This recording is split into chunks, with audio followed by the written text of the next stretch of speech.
¿Qué tal, amigos? Muy buenos días. Hoy va a ser un día histórico. ¿Por qué? Porque marcará al menos el escenario probable de que la Liga pueda pegar un giro, un vuelco mundial que jamás habríamos pensado ni imaginado. Florentino Pérez, después lógicamente de enterarse como nos hemos enterado todos, probablemente está dando saltos de alegría en su casa porque después de haber, entre comillas, perdido el proyecto Superliga, ahora se abre otro escenario, otra posibilidad, otra visión, otra manera de hacer las cosas que desde luego es para mí una oportunidad única de reivindicar lo que es un fútbol español que desde luego tiene que recuperar mucho brillo, y eso pasa por el asalto a la Liga. ¿Y por qué digo esto? ¿Por qué le titulo asalto? Porque efectivamente cuando las sillas se mueven, lógicamente todo el mundo tiene un candidato, como así lo tiene el Real Madrid, cuyo nombre no me han querido desvelar, pero sí que es cierto que ya en su momento salió un nombre que me tomaré el tiempo de buscar, porque en su momento, y el Real Madrid prácticamente como cualquier otro club, no me entendéis mal, tiene a sus candidatos en el sentido de que siempre hay que poner a quien más interese en el mundo del fútbol, porque si Florentino ya lo ha hecho en el Real Madrid, el hecho de coger perfiles expertos en determinadas áreas para la buena gestión del club, y creo que es indudable que lo ha conseguido, pues para el resto de todas las industrias que están o son adyacentes al fútbol, creo que no hay ninguna duda de que Florentino es el más indicado para, por lo menos, poner candidatos o tener algún candidato. No digo imponer, porque eso ya es un poco más difícil, pero sí al menos tenerlos, ¿vale? Y lógicamente el Real Madrid tiene el suyo, Florentino tiene el suyo, y sabéis perfectamente que una caída de Tebas le podría dar un vuelco total al panorama. Pero bueno, vamos por partes para no anticiparnos, porque lo más importante es que sigáis lógicamente en J Real Madrid las noticias, porque ayer precisamente a última hora pues me tomaba la molestia de escribir ese último artículo con esa última noticia de que Tebas podía ser inhabilitado. Una de las opciones, que sabéis que no es la única, y esto es importante porque a lo mejor estamos aquí fantaseando y luego resulta que nos la comemos doblada, porque resulta que le hacen una amonestación pública, que es la otra o el otro escenario que puede ocurrir, y claro, te quedas diciendo, vale, perfecto, ¿y ahora de qué estamos hablando aquí? Bueno, esto es lo primero, pero lo segundo, oye, que hace tiempo que no os digo nada, el libro, ¿vale? Lo tenéis por aquí, El Madrid que amamos, más otros tantos de historia que he ido subiendo a lo largo de los años, están disponibles, y bueno, pues efectivamente aquí lo tenéis, bueno, para que elijáis prácticamente cualquiera de ellos, ¿vale? Pero principalmente, ya que estamos en un canal del Real Madrid, el Madrid que vamos puede ser muy interesante, y por cierto, gracias a todos los que os tomáis la molestia de comprarlo, ¿vale? Bueno, dicho esto, el asunto, ¿qué va a pasar con Tebas? Lo primero, ¿qué significa que le han expedientado, que no sancionado, ¿vale? Es una apertura de expediente, y a la que le seguirá seguramente una sanción de algún tipo, un castigo de algún tipo. Ayer os comentaba los 3 puntos o los 3 escenarios más probables, que son la amonestación pública, que es la más leve, pero supondría dejar en evidencia una mala praxis y confirmar que actuó indebidamente, y ya sería el segundo arañazo precisamente en este año, donde primero el partido de Miami se le ha caído, con lo cual ya dejó desde luego una marca importante en Tebas, que sabéis que al día siguiente apareció con muy mala cara en un acto público, al lado por cierto del director de marca. Ahí lo dejo, yo no digo nada, pero bueno, ahí están las cositas, ¿vale? Luego sabéis que es un diario muy pro antipiratería, a sacar articulitos antipiratería, seguramente por recomendación de ya sabéis quién. Bueno, inhabilitación temporal de 2 meses a 1 año. Este escenario bloquearía su capacidad de decisión y supondría un golpe demoledor para su figura y su autoridad en el fútbol español. Pues no tengo nada que deciros. Inhabilitación temporal de 2 meses a 1 año. Este escenario bloquearía las posibilidades de Tebas de tener capacidad de decisión y supondría un golpe demoledor para su figura, que ya de por sí de hecho está bastante tocada. Y la última sería la destitución del cargo, el escenario más severo y el que muchos clubes llevan años esperando. Por cierto, que ayer nos mencioné que es un expediente por infracción muy grave. Infracción muy grave. No es cosa de poco lo que ha hecho Tebas, ¿vale? Lo de filtrar los datos económicos del Barcelona. Vamos a hablar también del papel del Barcelona por 2 motivos. Lo primero, recomendaros que no os perdáis el segundo vídeo, porque Sport ha sacado una noticia con David Bernabéu al frente, que serán culés, pero para mí honestamente creo que hacen un trabajo muy bueno, porque son una parte culé, no radical, pero sí crítica con la gestión de Laporta, o por lo menos con todo lo que tiene que ver a determinadas maniobras que no les gustan, obviamente, y de hecho David Bernabéu estuvo, entre comillas, censurado de cara al FC Barcelona hace mucho tiempo sin preguntar, y ayer en La Posesión, que es un pequeño programa que tienen en Sport, bueno, pues desvelaron efectivamente algo que puede sacudir los cimientos de las cuentas del Barcelona, especialmente con el tema inscripciones, registro de jugadores, fichajes, etcétera, etcétera, ¿vale? No os lo perdáis porque es teta, ¿vale? Lo que dijeron, pero bueno, que no nos vamos a adelantar. Eso por un lado, pero lo segundo, ¿por qué el Barcelona no denunció a Tebas precisamente por ser él el perjudicado con la famosa filtración de datos que, bueno, pues parece económicos o de corte económico que según Miguel Galán no debían haber sido publicados? ¿Cuál es el papel del Barça en todo esto? Porque si a mí me filtran, es más, si al Real Madrid le llegan a filtrar los datos económicos en la Liga sin su permiso, arde Troya. Arde Troya. Y no esperan ni un solo minuto, porque lógicamente con la guerra abierta o silenciosa que tenemos con ellos, ya es bastante. Imaginaos cualquier desliz que hubiera tenido Tebas con las cuentas del Real Madrid de no guardar la caución debida, de no publicarlas. O sea, sería, bueno, pues simplemente espectacular, ¿vale? O sea, sería un caso, desde luego, como para digno de estudio, porque además vendría acompañado de una denuncia del Real Madrid absolutamente inmediata. No habría ningún tipo de lugar a tregua, ¿vale? Entonces, mi pregunta es, repito, ¿por qué el FC Barcelona no denunció a Tebas cuando además estaba revelando una serie, no digo secretos, pero sí una serie de datos que debían haber permanecido en poder de la Liga? ¿Por qué lo hizo Miguel Galán? ¿Y por qué no lo hizo el Barcelona? Pues muy bien. Os digo, el FC Barcelona, según se comentó en su momento, se rumoreó, decían que el FC Barcelona y Tebas habían llegado a una suerte de acuerdo en el que Tebas, lógicamente, sin cometer ninguna ilegalidad, sí que flexibilizaría determinadas rigideces de inscripción o a nivel de inscripción de jugadores o fair play financiero. Eso fue lo que se rumoreó por aquel entonces en redes sociales, estábamos todos bichando, me parece que lo comentamos ya en su momento, ¿vale? Esa fue, o al parecer, algún tipo de acuerdo no escrito, tal, bueno, tú me dejas aquí, yo no te denuncio. Parece ser que es lo que dijeron, ¿vale? Ya digo que es un rumor que corre por ahí. Bueno, me parece que llegó algún periodista a afirmarlo, ¿vale? Que efectivamente... Bueno, ¿qué coño, no? Si es que fue Miguel Galán el que lo comentó. Es que fue Miguel Galán. Bueno, no, ahora si no, si puedo recuperaré el clip, ¿vale? Y os lo enseño. Pero bueno, en cualquier caso, me parece que fue Miguel Galán el que dijo, han hecho un pacto. Y me parece que de hecho fue Miguel Galán el que salió en el chiringuito diciendo, ojo, porque tal, que estos han hecho un pacto, que no sé qué.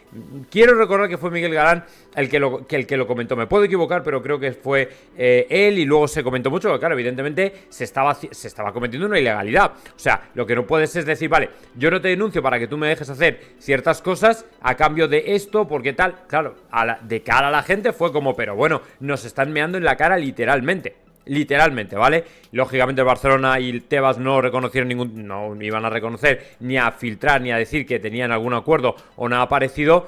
Pero claro, es llamativo que el Barcelona, perjudicado a nivel de que le filtraron los datos económicos, no dijera nada, o sea, no denunciara, no llamara la atención a Tebas, ni siquiera públicamente. Fue un caso muy extraño, ¿vale? Entonces se quedó ahí. Pero Miguel Galán, que no dejó pasar, o no deja pasar de hecho ni una, y el tema del partido de Miami, ya sabes que también va con ello, pues cogió y denunció, ¿vale? Elevó la denuncia, me parece que la pasó al CSD, se elevó al TAD y al final ha resultado en esto. Entonces, ¿qué ocurre?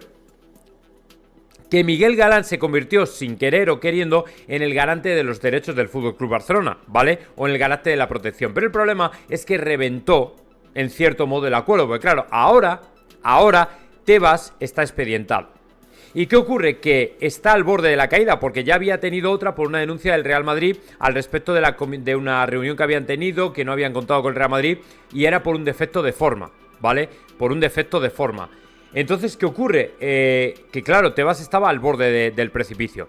Ahora, si efectivamente Tebas acaba, vamos a decir en el caso más grave, inhabilitado, lo que ocurre, y por esto quiero que veáis el segundo vídeo, lo que ocurre es que el Barcelona se puede ver en un fregado a nivel de inscripciones y fichajes y fair play financiero.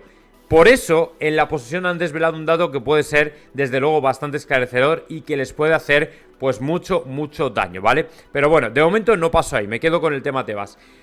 ¿Cuál creo que puede ser efectivamente la consecuencia o la sanción para Tebas? Bueno, pues teniendo en cuenta que ya fue sancionado por el tema del Real Madrid, por la denuncia que interpuso el Real Madrid, ya ves tú, un defecto de forma, el Real Madrid lo elevó, lo denunció.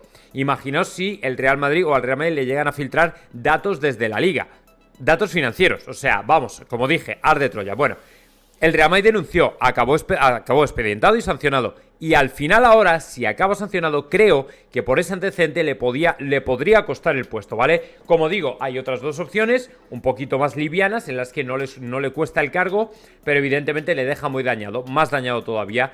Pero ¿qué ocurre? Que si le cuesta el cargo, entonces ya tenemos otro escenario. Lo primero que tengo que decir es, número uno, Tebas, en previsión, en mi opinión, esto es una conjetura mía, ¿vale? En previsión de que podría ocurrir un escenario como este y que se podría ver inmerso en un proceso de destitución, creo que precisamente por eso, con la llegada de Louzán, él promocionó a vicepresidente de la federación para, de alguna manera, seguir dentro del pastel, que no le apartaran en el caso de que como presidente de la liga cayera. O sea, porque claro, vamos, si no me equivoco, no lo sé a ciencia cierta, pero tampoco creo que sea un disparate lo que voy a decir, Javier Tebas, aparte de tener un maravilloso, ¿vale? Un maravilloso y bastante jugoso sueldo de la liga, también entiendo que cobrará como vicepresidente de la federación. No sé qué salario puede ser, no me imagino que no será tan alto como el de la liga, como el de presidente de la liga, pero claro, ya no es que esté juntando dos sueldos, que a mí eso es casi... me importa menos en el sentido de que, bueno, se está ejerciendo un cargo, vale.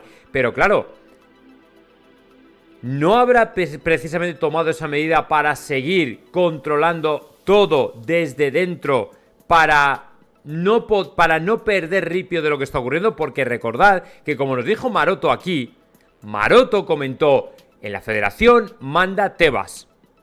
En la federación manda Tebas. Y ese es un clip que sí que puedo recuperar, ¿vale? O sea, todos estos clips que ya hemos comentado, sobre los que hemos ido adelantando cosas, luego os los suelo poner al final del vídeo para que veáis que no mentimos y que al final pues adelantamos información que me parece interesante. Maroto ya comentó, si es que Louzán está de viaje todos los días. Louzán está inaugurando un campo de no sé dónde, no sé qué región de España, y mientras el día a día Tebas, que tiene, además lo dijo con este ejemplo que a mí me parece bastante relevante, es un tipo que tiene una disciplina de trabajo muy asentada y claro, él está todos los días en la federación, en el cogollo, en el meollo, en las movidas, y al final es el que decide, porque es el vicepresidente. Entonces, ¿qué ocurre? Si queda inhabilitado de la liga, eso no le va a borrar del mapa. No, porque se quedaría precisamente en ese puesto, en el de vicepresidente de la liga. Pero aquí viene el gran cambio, y aquí ya es donde vamos a empezar a hablar del asalto que el Real Madrid pretende precisamente a la liga. El Real Madrid ya en su momento, me parece que fue hace meses o quizá un año, tenía, y es que tengo un nombre en la cabeza, pero como no estoy seguro no lo voy a decir, tenía a un favorito para estar en la liga, tenía un candidato y supongo que lo sigue teniendo, ¿vale? Y además, este candidato, si no recuerdo mal, trabajaba para una multinacional, había estado ligado al mundo del fútbol y creo que había trabajado en el Real Madrid. Si no recuerdo mal, y si es, ojo, y si es el que creo que es, ¿vale? Porque no me han desvelado el nombre. Pero el Real Madrid, como cualquier otro club que hace lobby, como pueda ser el Barcelona, el resto de clubes lo que pasa es que a lo mejor no tienen tanta fuerza. Pero el Real Madrid tiene un candidato. Y lógicamente el Real Madrid no es que quiera poner ese candidato porque así vamos a salir beneficiados, no. Como he dicho antes, Florentino se rige por una serie de códigos empresariales, mucha gente le dice el compliance o lo que quieras. En todas las empresas tienen, sobre todo multinacionales, empresas que cotizan en el IBEX, tienen siempre una serie de códigos, ¿vale? Que de alguna manera se tienen que respetar. Y Florentino sabe perfectamente que lo primero que necesitan las instituciones españolas y del fútbol en general es gente competente y profesional. Lo primero, no puedes tener a políticos, no puedes tener a advenedizos, no puedes tener a piratas, tienes que tener gente profesional, que respete las normas, ¿vale? Entonces, una vez que lo tienes, ahí es cuando ya puedes empezar a operar. independientemente de que haya pasado por el Real Madrid o no, cuando tienes a alguien profesional que mira por el buen negocio y la buena marcha del fútbol, hay cosas como por ejemplo el tema ya no solo de los repartos de derechos de televisión, sino además de cómo proyectarle a Liga hacia afuera, hacia el exterior, vender bien el producto, que en definitiva va a hacer que tengamos un mejor fútbol. Pero no solo eso. Número 2, lo más importante es que tengamos un producto asequible para la mayoría, equelecua para nosotros, para el consumidor final, para que no se tenga que gastar 100 y pico euros al mes. O sea, hay muchos motivos por los que el Real Madrid quiere poner o tiene a un candidato para suplir a Tebas en el caso de que efectivamente Tebas se marche, o le marchen, o le inhabiliten, o le destituyan, o como queráis llamarlo. Lo tiene, porque en definitiva lo que necesita el Real Madrid es exactamente eso, ¿vale? El Real Madrid y el fútbol en general. O sea, si el Real Madrid es uno de los equipos que tira del carro, y no solamente a nivel deportivo, no solamente a nivel de audiencia, sino además sentando ejemplo de cómo se gestiona un club y cómo se influye en el fútbol, evidentemente creo que es lo más interesante que le puede pasar a todos los equipos que tengan a una persona profesional, independientemente de que haya pasado o trabajado en el Real Madrid o no. Esto debería dar igual, debería dar absolutamente igual. Entonces, si todo el mundo puede llegar a entender esto, creo sinceramente que al final tendremos la posibilidad de tener un fútbol completamente diferente, un fútbol nacional completamente diferente. La Liga se podría convertir en nuestra Superliga frustrada, porque al final tienes una competición que se podría reinventar totalmente, y creo que sería un punto y aparte especialmente para el crecimiento de todos los clubes y de la competición en general. Es decir, que al final podríamos tener la opción y la posibilidad de tener un campeonato mucho más justo, mucho más limpio, pero sobre todo mucho más sostenible, más atractivo, que despertara mucha más emoción y sobre todo más sostenible y permisible a nivel financiero. Es decir, que la depauperada o paupérrima clase media española, o prácticamente inexistente clase media española, pues que de alguna manera pueda recuperar el gusto por decir, por 10 pavos tengo 1.000 millones de partidos de fútbol, no me tengo que endeudar para poder pagar la cuota o la membresía de no sé qué. O sea, no tiene nada que ver, ¿vale? Entonces vamos a ver qué ocurre. Lógicamente hay que tomar o tienen que tomar una decisión que yo creo que se conocerá en los próximos días al respecto de qué va a pasar con Tebas y cómo puede girar o cómo puede cambiar la competición liguera en todos los aspectos. El Real Madrid, entiendo que por ejemplo no conozco nada del proceso de sustitución de un presidente en el caso de destitución y tal y cual. Imagino que los estatutos de la Liga ya tienen planteada esta posibilidad y probablemente pasaría a un vicepresidente o la figura del vicepresidente se convertiría en presidente interino hasta convocar una junta, porque entiendo que al presidente lo tienen que elegir los clubes. Entiendo, ¿vale? Entiendo que a lo mejor no, pero pues no es un cargo hereditario como si fuera un monarca, evidentemente. Entonces el Real Madrid tendrá a un candidato al que entiendo que apoyará o por el que hará lobby. Y bueno, pues lógicamente se hará una votación, y si los clubes no quieren al candidato que proponga el Real Madrid, pues dirán que no y se acabó, ¿vale? Pero en un principio yo personalmente creo que el Real Madrid va a tener o tiene ya a esa figura, porque sí que me han confirmado que el Real Madrid tiene un candidato para la Liga, pero no me han desvelado el nombre. Lo que pasa es que yo tengo, no de información que me dieran, sino de que salió, me parece que en un artículo, no recuerdo si en Diario Marca o en Diario As, que el Real Madrid tenía a una persona. Es que hasta os diría que trabaja, me la voy a jugar mucho, pero yo creo que trabajaba en Volkswagen, ¿vale?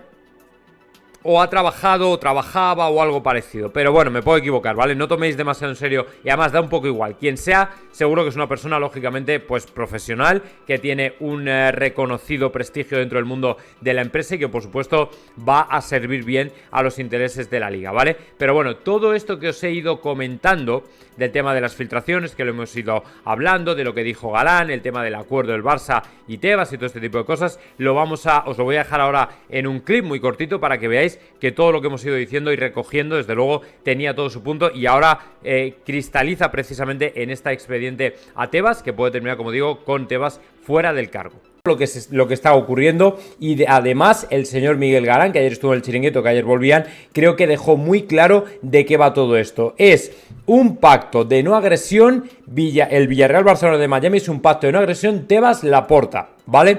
Tebas, Laporta. Y ya cuando hablan de pacto de no agresión, a mí me da por temblar. Me da por temblar porque evidentemente ya sé de lo que va esto. Y sinceramente no me hace ninguna gracia. Lo vamos a escuchar. Pero diferente. Me ha llamado la atención lo que has dicho al principio. ¿Esto es un pacto entre Tebas y Laporta para no denunciarse el uno al otro? O sea, es... Sí, ya lo dije en mi canal X y lo vuelvo a sostener, porque además lo conozco porque cuando yo dije el 17 de julio el partido que se iba a jugar en la jornada, el señor Tebas desde Londres me desmintió que no se iba a hacer. Y ahora resulta que ayer todo el mundo, Villarreal, pues si lo dije yo el 17 de julio, porque yo ya sabía el pacto. ¿Por qué? Porque como bien sabéis, el señor Tebas hizo un comunicado desvelando los estados financieros del Fútbol Club Barcelona, que al día siguiente retiró porque era un incumplimiento del deber de confidencialidad. Y al día siguiente el Barcelona sacó un comunicado diciendo que el presidente de la Liga había incumplido el artículo 5 del deber de confidencialidad, pero en vez de denunciar como ha hecho el Real Madrid, ¿vale? Lo que ha hecho es pactar con él. Pues es que es grave lo que... Pues no agresión. Muy grave, sí, no va a ser grave. Pero diferente. Me ha llamado la atención. Bueno, que no lo digo yo, ahí lo tenéis, pero es que además este partido, fijaos lo que le va a suponer al Fútbol Club Barcelona. Según RAC 1, el Barcelona ganaría entre 5 y 6 millones de euros por jugar contra el Villarreal en Miami. O sea, más clarito agua, el conjunto Groguet ganaría más dinero para compensar la pérdida del ticketing de ese día. Claro, lógicamente, pero que el Barcelona se lleve 5 o 6 millones y encima ya no es la parte de la pasta, es que está jugando en campo propio. O sea, porque irse a jugar a Miami para que el Barcelona esté allí es como jugar en campo propio, a mí no me jodas. O sea, va a tener a toda la afición que se desplaza al estadio a favor, cuando realmente debería ser no un campo neutral, sino campo del Villarreal, y se debería jugar aquí. Me parece simplemente vergonzoso, rastrero, otra cortijada de la liga, que es de las que al final te terminan diciendo, mira, ¿qué hacemos aquí? O sea, ¿qué hacemos aquí? No sé qué pintamos aquí, y sinceramente creo que esto va a dar mucho que hablar y debería dar mucho que hablar, ¿vale? Debería dar mucho que hablar porque es una auténtica vergüenza y es una auténtica golfada. Y por eso deberíamos desde todos los lados denunciarlo públicamente, me refiero los que tenemos un altavoz, decirlo, porque no se puede llevar a cabo este tipo de cacicadas, de guarradas. O sea, me parece feísimo, me parece que llena de indignidad la competición, si es que ya no era indigna, y sinceramente creo que alguien debería reflexionar sobre lo que está ocurriendo. Pero claro, como es un pacto de no agresión, pues aquí es donde viene la madre del cordero, que al final, con tal de no denunciar... Bueno, pues no corren buenos tiempos para Javier Tebas, sobre todo después de que ayer finalmente el CSD decidiera elevar al TAD la denuncia de Miguel Galán. Una noticia que, por cierto, pasó muy desapercibida. Salió, quiero recordar que el domingo, os la subí a J Real Madrid, ¿vale? Para que lógicamente tengáis lo que tenéis que tener, que es la información adecuada al respecto de lo que está ocurriendo prácticamente en cada momento. Y bueno, pues en un principio como que no se le dio demasiada importancia. Es verdad que también ayer salió lo de los parkings del Bernabéu y tal y cual, pero bueno, pues es que es verdad que al final esa noticia que parecía no tener demasiada importancia, que salió un poco random, al final ha terminado ascendida a categoría importante. ¿Por qué? Pues porque, como veis aquí, ya os lo he dejado, golpe para Tebas, el CSD eleva al TAD la denuncia de Galán por desvelar las cuentas del Barça. Al final es irónico todo esto, como por hacerle una al Barça que a lo mejor no debió haber hecho, y por la que, según Galán, había negociado con el Fútbol Club Barcelona que no ocurriera nada. Bueno, pues al final parece que lo mismo se come alguna bastante gorda. Por cierto, aquí tenéis en este epígrafe, como veis, el Madrid que amamos 2, ¿vale? Ya os subí el primer adelanto de ese libro que podéis leer completamente gratuito para que os vengáis a la página web, el Madrid que amamos, del 2000 al 2025, ¿vale? Ahí tenéis, como me parece, hasta todo lo que es el fichaje de Figo y la llegada de Florentino. Bueno, pues como veis aquí, golpe para Tebas, el CSD eleva al TAD la denuncia de Galán por desvelar las cuentas del Barça. Rubiares en Diario AS detalla que el TAD estudiará si abre expediente. Las sanciones van desde amonestación pública hasta destitución. ¿Qué ha pasado? El Consejo Superior de Deportes ha remitido al Tribunal Administrativo del Deporte la denuncia presentada por Miguel Ángel Galán contra Javier Tebas por la supuesta revelación de información confidencial del Fútbol Club Barcelona, el caso de los palcos VIP y otros. Ahora el TAD deberá decidir si abre expediente disciplinario, que por cierto, recordad que Javier Tebas ya tiene un apercibimiento y que otro otro expediente le podría costar efectivamente la destitución, que es un poco lo que se está viendo. Los hechos que se investigan: una nota informativa de la Liga en abril en la que, según el escrito, se publicaron datos protegidos por confidencialidad relativos a las cuentas del Barça, el cruce posterior de comunicados y declaraciones, tras el cual la Liga retiró aquella nota de sus